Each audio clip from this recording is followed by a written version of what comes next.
Hello and welcome to the review of Lucky Lotto by Craig Petty. Let's do this! So what's the effect? The effect is pretty much a classic bank night. If you don't know bank night, it's been around probably since the late 30s, early 40s. It's been written up in Jinx and it's in Tarbell. And the idea is you give people a chance to win some money. They always lose and you win. Well, Craig has brought the effect bang up to date with scratch cards, something we all see every day. What you do is you approach your table. Hopefully you've got 3 or 4 people. It's quite nice to perform this for a group and you offer them the chance to win some money. You put 20 bucks or 20 pounds or 20 euros on the table and you show them the scratch card. The scratch card has 4 squares. You give them a coin and they can each choose a square. So you can all three squares get scratched off. They're all losers, leaving you with just 1 square, which is of course the winner, and you proudly take your cash back and stick it in your pocket. The tutorial is about, I didn't find out. It's about half an hour, 40 minutes if I remember correctly. And Craig teaches a little bit about the history of the effect, and then he teaches you 2 methods of performing it. The first method that Craig teaches is the no sleight of hand method. And, well, it does have a move in it. It's not entirely self-working. It does have a little subtlety to it. But who's to say when a subtlety becomes a move that becomes a sleight? When's a sleight a sleight? When's a sleight a move? When's a move not a move? I don't know. I think you'll find it's very easy to define sleight. It's the use of dexterity or cunning in order to deceive. It's not important whether perhaps the move might be terribly easy or take years of practice. The point is, there is a deception going on, and, well, I mean, quite clearly in both of these methods, sleight of hand is in use. I don't know. It's not important. What is important is the teaching is very, very thorough on this, and he goes across the motivation for what I shall call the move. And you will get away with this move. It is very easy to do. It requires almost no dexterity whatsoever, as long as you've got a rotating wrist. In fact, let's call it the rotating wrist move. You'll be absolutely fine. It's done under a lot of cover. And it makes the trick very easy and very clean. In this version, you don't have to worry about ripping the card up. And I'll tell you why that's important later. The card stays whole and you just pass the card around and they each scratch off a square, leaving you with 1 square left, which you then scratch off to show that it is a winner and you take your money back. The second one, which Craig now says is his favourite, is more for if you're doing this as an everyday carry type effect because it will fit in your wallet.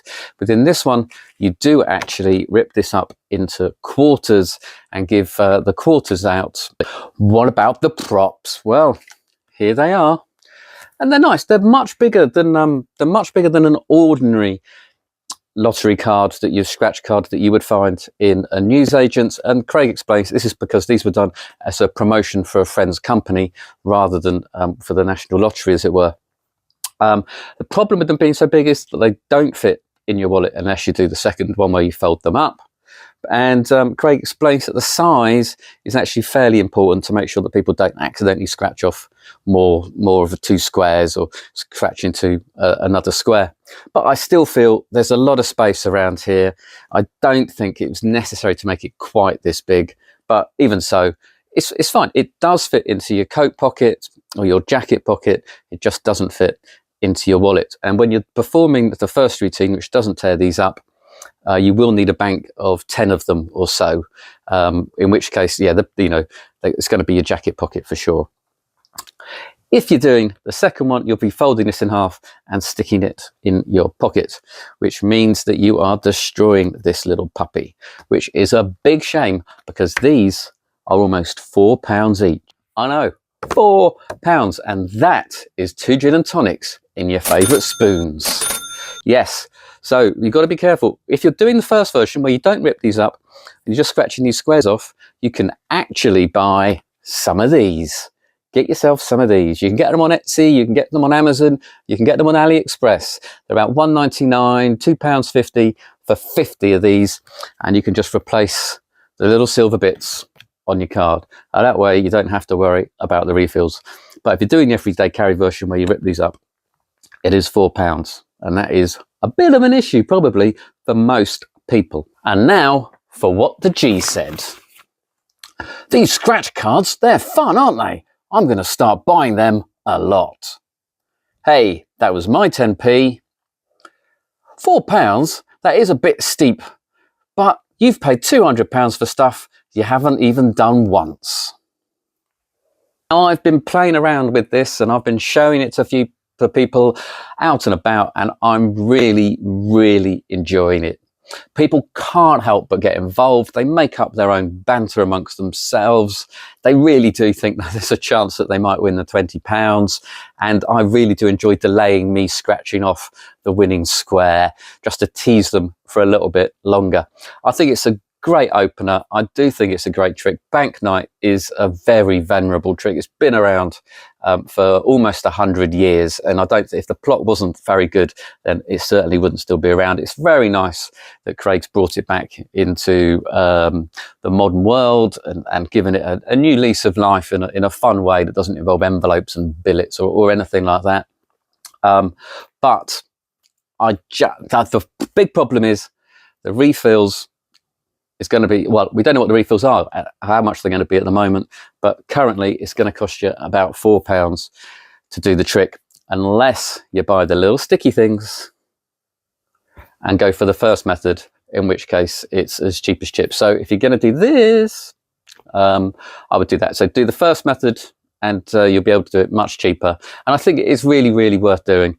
It's not the strongest piece of magic in the world, you know, but it's fun. It's fun, it's entertaining, and people really, really do enjoy it. And if you use Craig's lines at the end and you get a nice big round of applause, that makes you feel good and they feel good.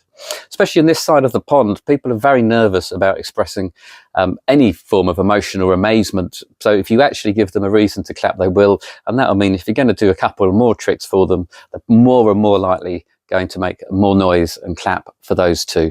So it's a great little release. If you can get over the £4, if you can do the first method, then it's highly recommended. And that's Lucky Lotto.